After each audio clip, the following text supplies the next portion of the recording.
à Dr Thioye Smith. Merci beaucoup. Nous allons passer à la seconde phase. Je crois que... Oui, je crois que c'est... Voilà. Merci beaucoup.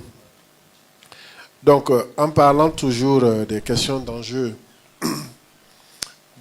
et des difficultés, des défis que nous avons de la situation actuelle, je vous ai peint un peu le monde de la chrétienté aujourd'hui en Afrique, avec tous ces différents mouvements et ces difficultés. Comment se positionne également la traduction de la Bible. Donc, c'est ce que nous allons voir avant d'aborder les stratégies, les stratégies et ce que nous pouvons apporter. Bien, d'abord, la question de la diversité linguistique dans certains milieux ne favorise pas en fait la traduction. Lorsque vous avez par exemple une langue, vous avez une langue avec plusieurs dialectes, n'est-ce pas? Il y a le dialecte du nord, le dialecte de ceux qui sont de l'autre côté de la montagne ou de la rivière, etc. Et souvent, nous sommes confrontés à cela lorsqu'il s'agit de faire la traduction. Dans quel dialecte nous allons traduire la Bible? Ou bien est-ce qu'il faut prendre tous les dialectes et puis faire une sorte de... mélanger tout et puis sortir une langue, une traduction de la Bible dans cette langue-là? Généralement, on ne procède pas de cette manière-là. On choisit un dialecte, mais lequel? Donc, souvent, il faut d'abord faire une étude qu'on appelle une étude dialectologique pour voir la distance entre les dialectes et à partir de là, avec un consensus de la communauté, se fixer sur le dialecte à choisir pour représenter toute la langue. Mais, lorsque vous avez des langues où il y a ce qu'on appelle le dialecte de prestige et les autres dialectes standards, ça pose un problème. Ça pose des problèmes parce que le dialecte de prestige, généralement, c'est le dialecte où la royauté se trouve, quelquefois. Mais la majorité de ceux qui parlent sont peut-être de l'autre côté. Il y a aussi les influences d'autres politiques. Vous avez, par exemple, dans la communauté, un député ou bien une autorité administrative, politique, qui souhaiterait que la traduction se fasse dans son dialecte, alors que certainement que son dialecte n'est pas représentatif de toute la communauté. Donc ça, ce sont des problèmes linguistiques souvent qui freinent la traduction et qui posent des problèmes. Il y a beaucoup de langues aussi qui n'ont pas d'alphabétisation, qui ne sont pas arrivées à ce stade d'écriture. Les langues sont toujours restées à l'oralité. Et c'est tout un processus d'amener une langue à être écrite. Il faut des recherches sur le terrain, les recherches linguistiques. En cela, la CIL nous a beaucoup aidés. La CIL qui s'est positionnée dès le départ à faire des recherches sur les langues pour codifier ces langues-là, les amener à avoir leur propre alphabet et un système d'écriture, l'orthographe. Mais après cela, il faut continuer à amener les gens à lire et à écrire dans cette langue-là. Et maintenant, passer à la traduction de la Bible. Quelquefois, cela prend du temps. Ça prend du temps et ce n'est pas aussi simple. Il y a des variations urbaines, des langues qui sont utilisées au niveau de la ville, qui changent, qui dénaturent un peu les langues vernaculaires. Et le fait que ces langues-là changent très vite et les jeunes générations sont beaucoup exigeantes, cela fait qu'on est obligé à chaque fois de reviser les Bibles. Les Bibles sont revisées. Donc après l'utilisation d'une Bible sur 15 ans, sur 20 ans, déjà il faut commencer à réfléchir à reviser parce qu'on passe d'une génération à une autre. C'est pourquoi, par exemple, la Bible Baoulé, la Bible Gouraud, par exemple, sont en voie de révision. Parce que ces Bibles ont été produites il y a très longtemps, avec un Baoulé qui aujourd'hui, beaucoup ont de la peine à lire et à comprendre et à saisir. N'est-ce pas? Les mots changent, les termes évoluent, etc. Donc, les enjeux linguistiques sont assez importants. On a aussi des enjeux théologiques et herméneutiques. Et là, il y a des voix beaucoup plus osées, qui peuvent traiter ce sujet-là. Mais il y a un manque. L'éducation chrétienne, quand je dis éducation chrétienne, c'est tout un ensemble. C'est tout un ensemble.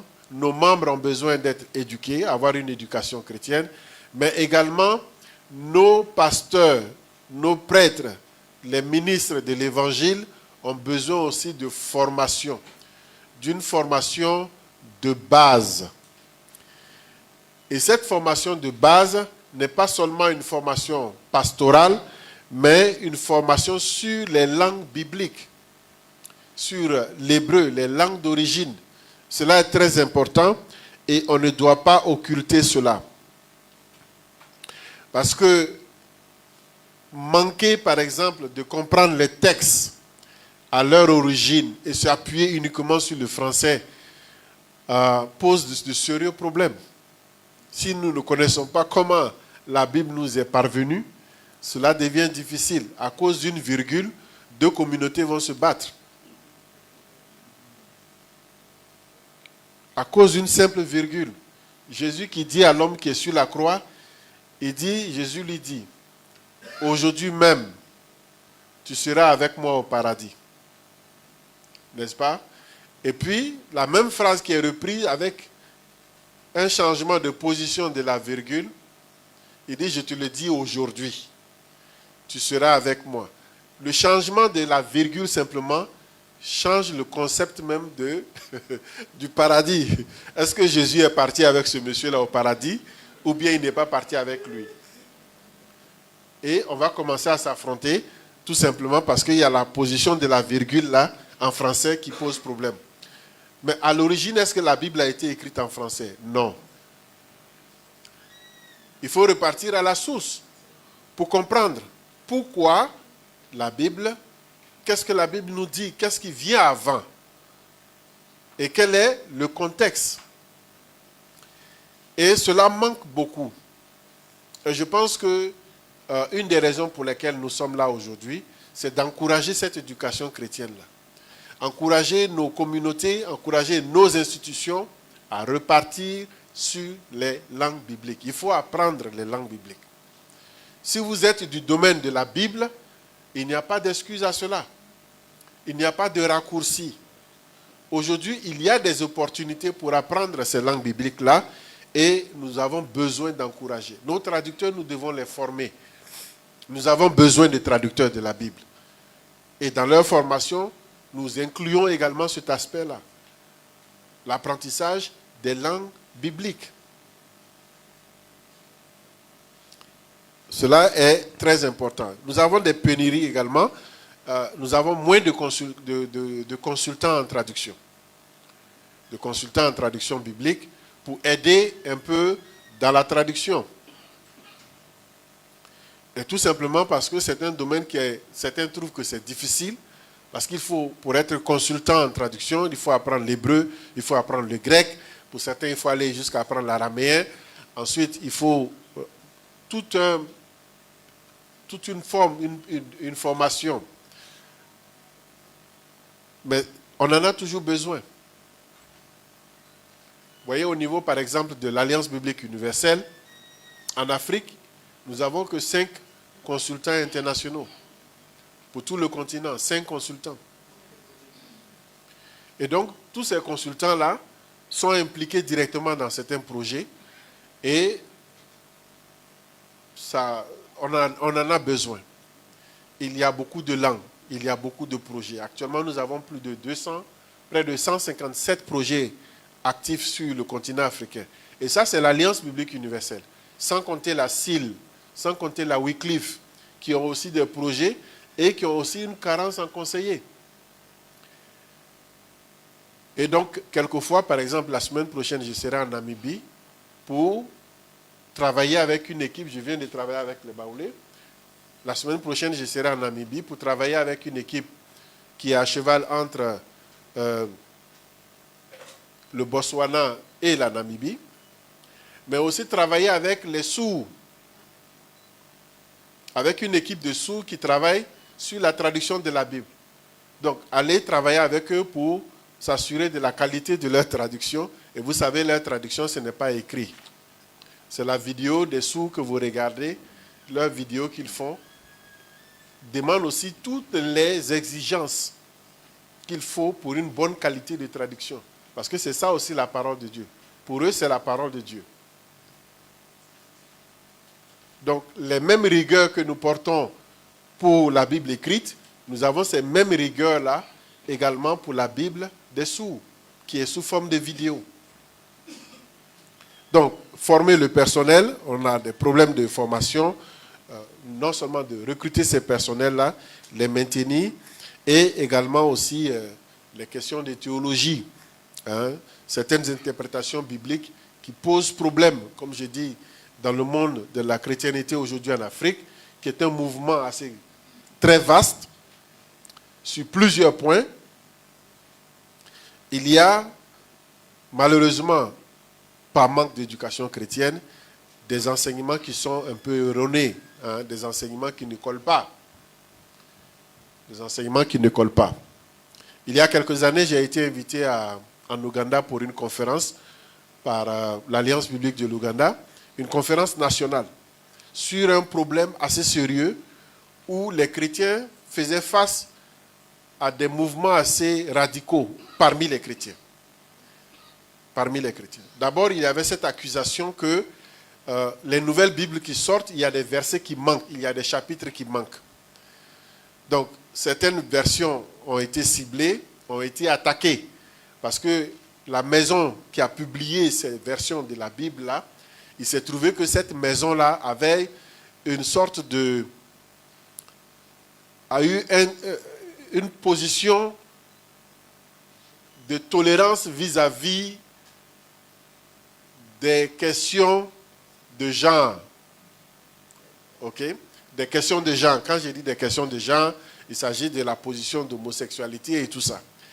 Donc, et cette maison d'édition de cette Bible-là a été attaquée parce que tout simplement, on l'a accusé d'avoir eu des liens avec des organisations liées dans ce domaine-là. Donc la Bible a été attaquée, alors que c'est une version qui est assez populaire.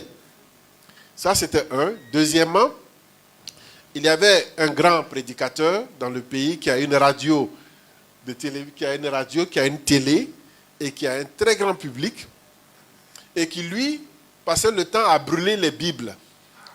Donc, il invitait tous ceux qui avaient des Bibles où il était écrit Holy Ghost à l'intérieur de venir, il vous donne une autre Bible et il brûle votre Bible. Il prend la Bible parce que pour lui, Ghost, ça veut dire revenant. N'est-ce pas? Pour ceux qui ont fait un peu l'anglais, c'est revenant. Donc, on ne peut pas dire le saint revenant. Donc, un revenant, ce n'est pas un bon esprit. N'est-ce pas? Ce n'est pas un bon esprit. Donc, il a commencé à propager cela et à attaquer, effectivement, certaines institutions chrétiennes. Et donc, c'est dans ce contexte-là, assez tendu, des versets qui manquent dans la Bible. Pourquoi des versets manquent dans la Bible? Pourquoi Matthieu 23, 14 n'est pas dans la Bible? Pourquoi tel chapitre n'est pas dans la Bible? Et donc, je suis allé pour la conférence.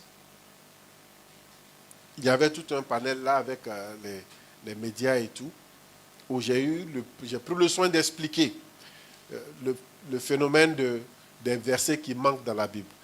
C'est des versets, il y a des versets qui manquent, il y a des chapitres qui manquent, il y a aussi des livres qui manquent. Il y a aussi des livres qui manquent. Et tout simplement parce qu'on ne connaît pas la Bible que nous avons sous la main. La Bible que nous avons sous la main, nous ne la connaissons pas. Les chapitres, les versets ne sont pas la Bible. Ça ne fait pas partie de ce qu'on appelle la Bible. La référence des chapitres, les versets, ça a été introduit. En français, ça a été introduit en 1557 par Robert Estienne. Au départ, même l'hébreu, qui était à l'origine, n'avait même pas de nom de livre. Les noms que nous avons, les noms des livres des Bibles, il n'y en avait pas. Ils utilisaient tout simplement, ils avaient une technique de se repérer les noms de chaque livre. Et quand il s'est agi de donner des noms, ils ont pris juste un mot de la première phrase du livre et puis c'est devenu le nom du livre. C'est comme ça qu'ils l'ont fait. Et donc nous aujourd'hui, dans notre monde francophone, on jure par le nom de ces livres-là alors que ce n'est pas la Bible. Nous avons hérité de ces noms-là avec Jérôme.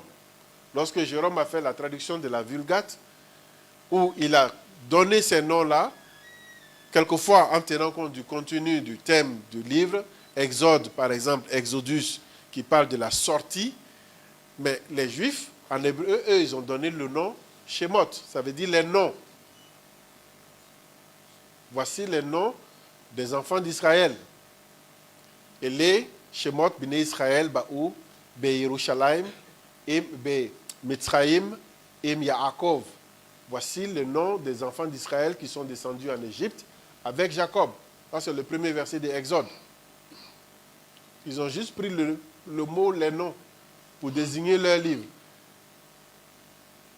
Et vous allez voir, souvent, on se base sur les noms des livres, sur les noms des versets, des chapitres, qui ne sont pas de la Bible. Même les titres, les sous-titres que nous avons dans la Bible ne sont pas la Bible.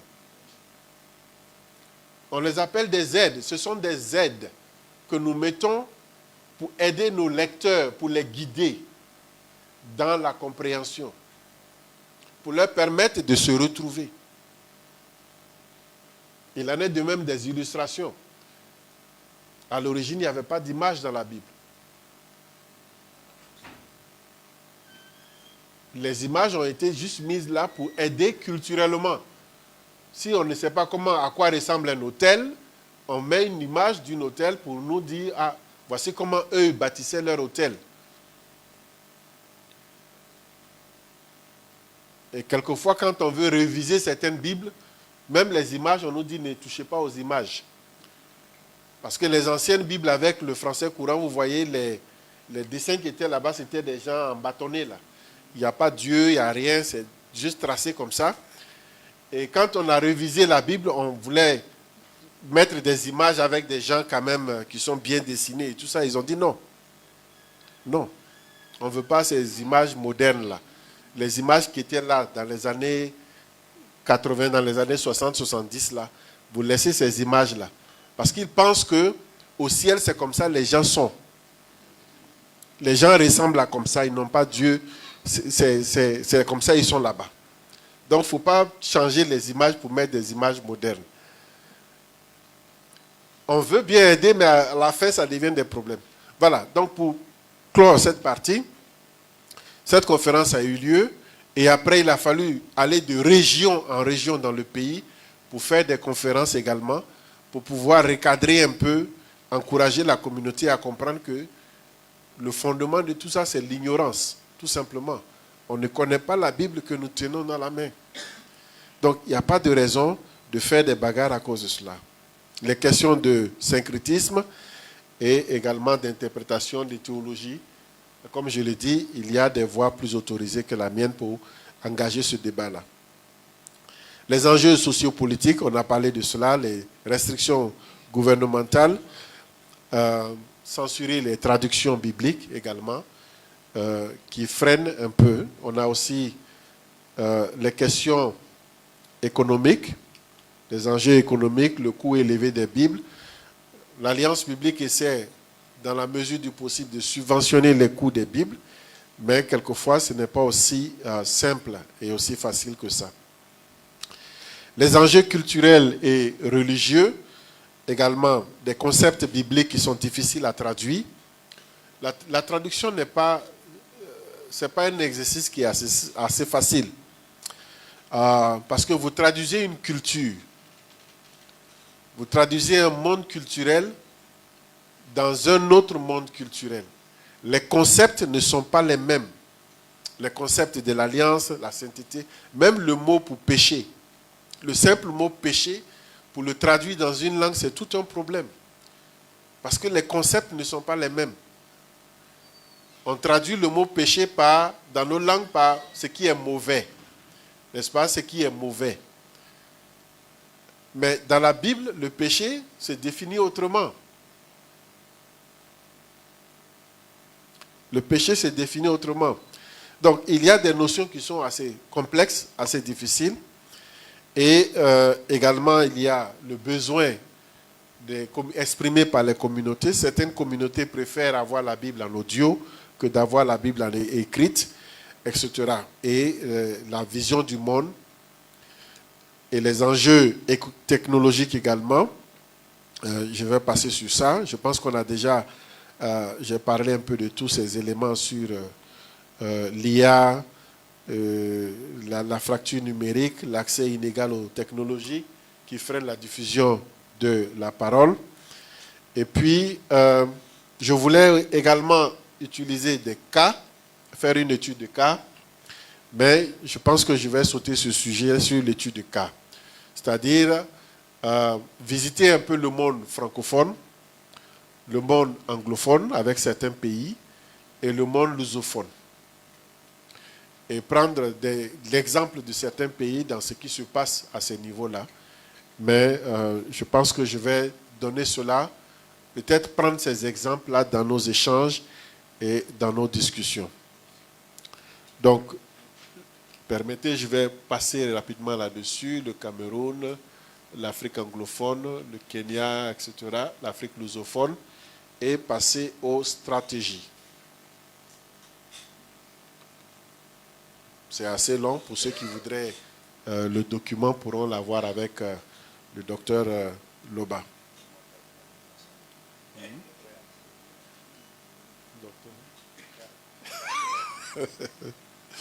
Le docteur Père Loba que vous voyez ici présent. Voilà. Stratégie pour surmonter les défis. Les défis, les différents enjeux. Premièrement, c'est renforcer la formation des traducteurs. Nous recrutons des traducteurs, mais nous avons besoin de les former. Et la formation des traducteurs de la Bible, cette formation a quatre piliers, pardon.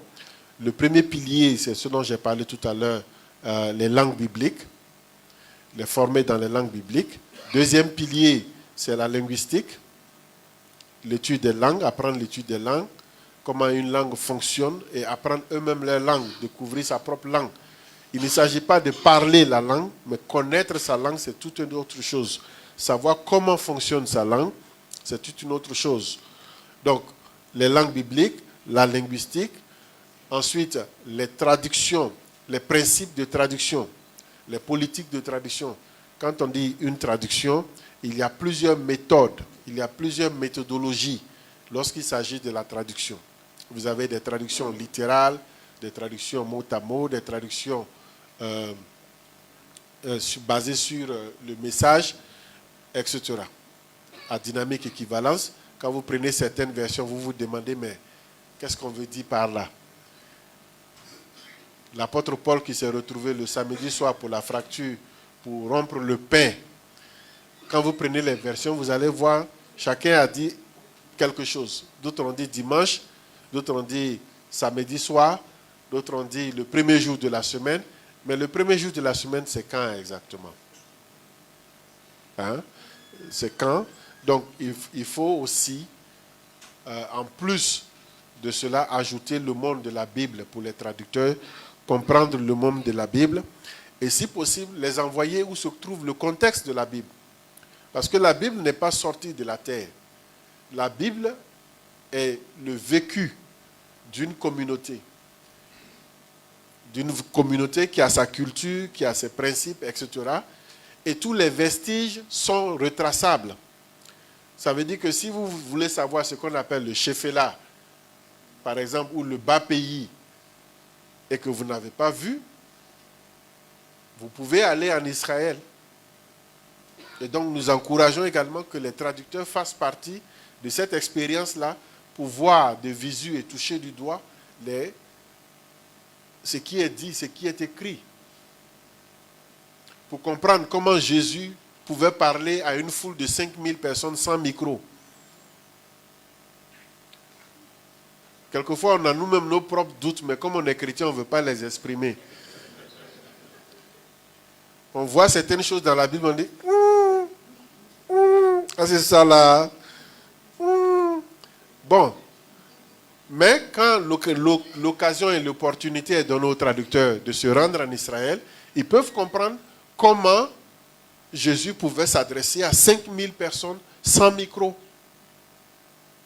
Parce que la configuration, la géographie du lieu, la géologie, pouvait faciliter et permettre.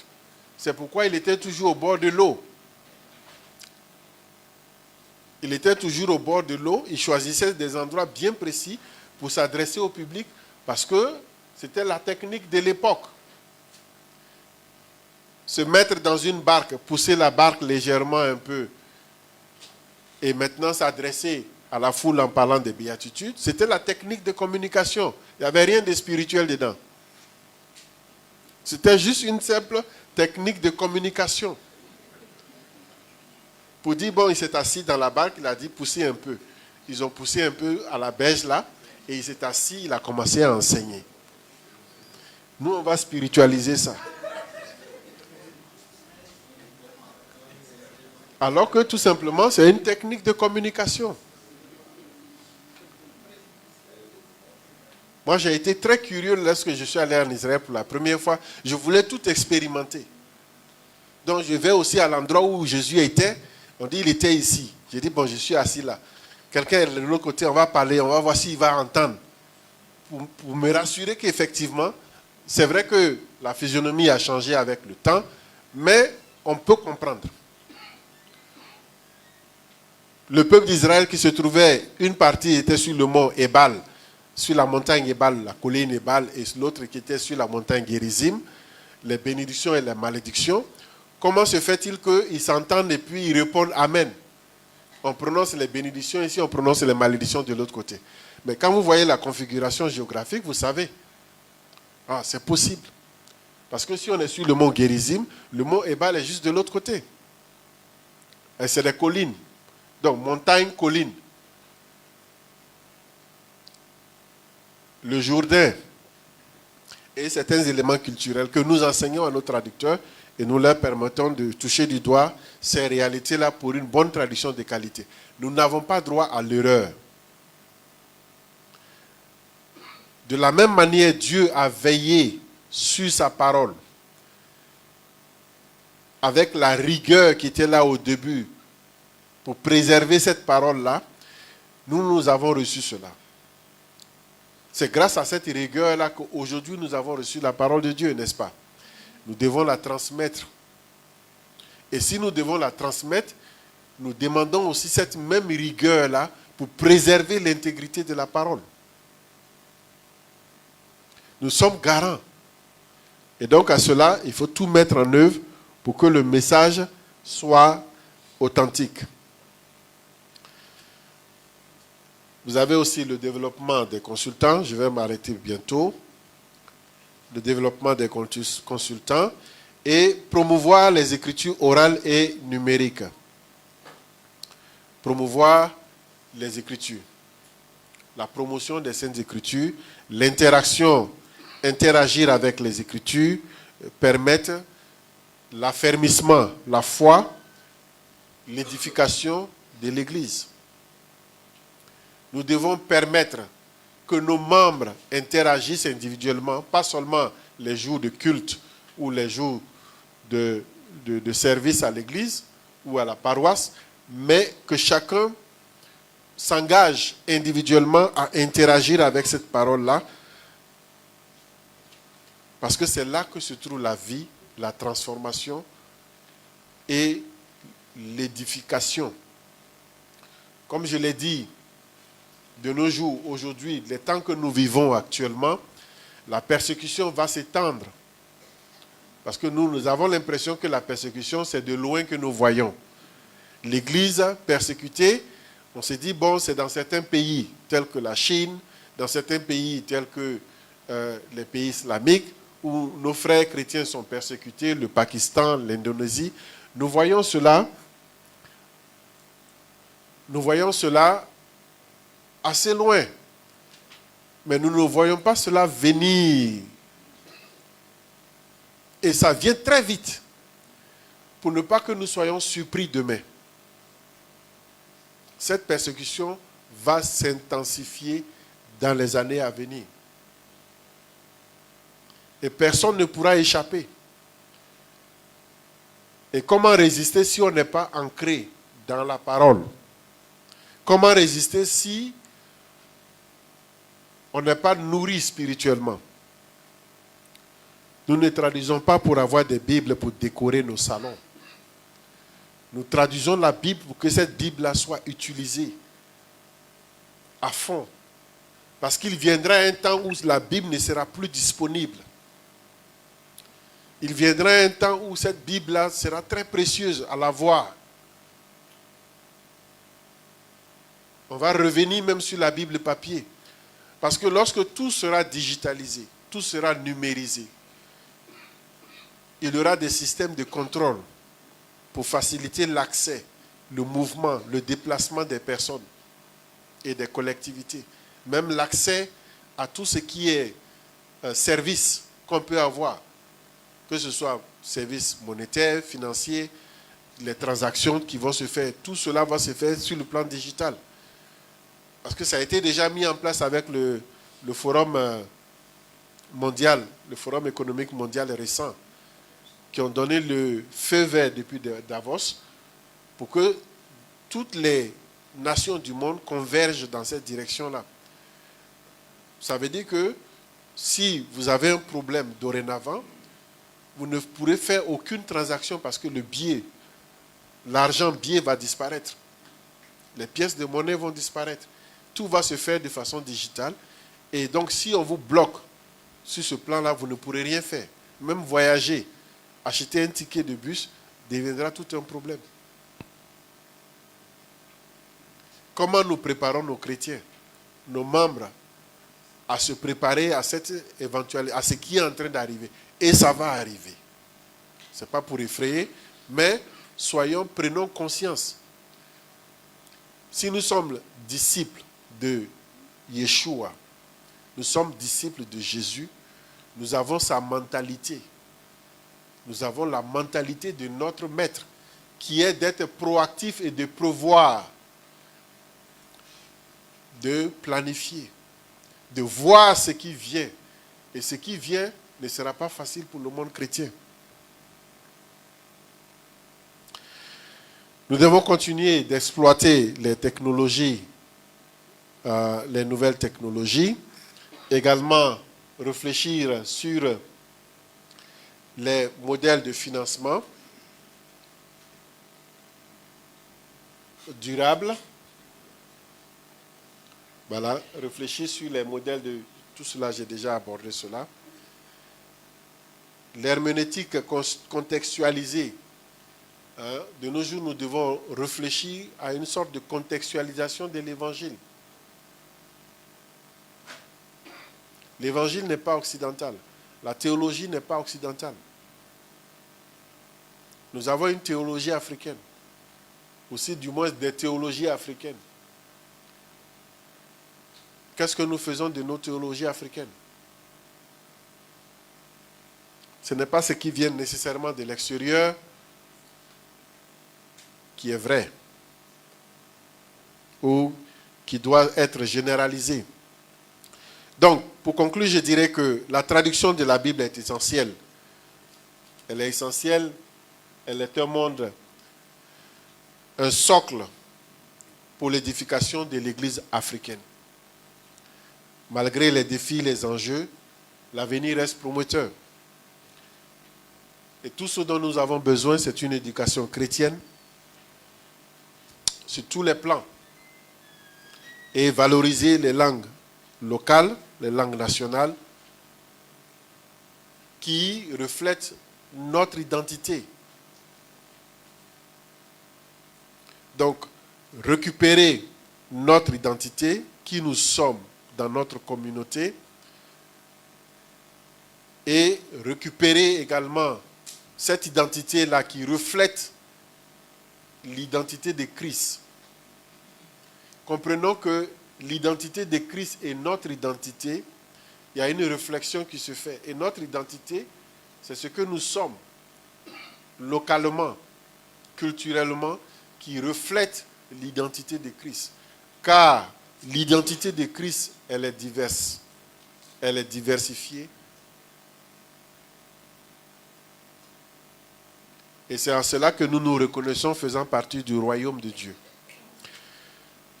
Voilà, je m'arrête là. Merci beaucoup.